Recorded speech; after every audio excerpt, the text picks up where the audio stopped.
Once upon a time in a small village, there was a man who was smaller and thinner than the other men in the village.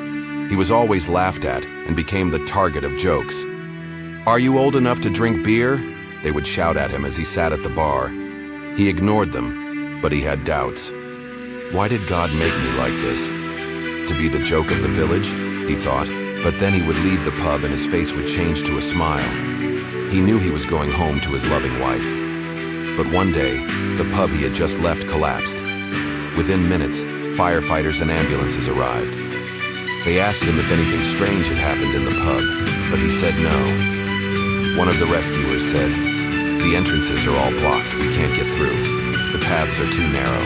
He looked at the man and said, "We need someone like you now." In the background, the men from the pub were screaming for help. Without much thought, he said, "Give me the oxygen tanks. I'll go in." He crawled through the narrow passages and brought oxygen tanks to the trapped people. The villagers gathered around the pub and watched as he carried tank after tank into the building. They were stunned and amazed by him. When he finished, his wife came up to him and said, "I'm so proud that you are you and not like everyone else. You see, God has a purpose for each of us."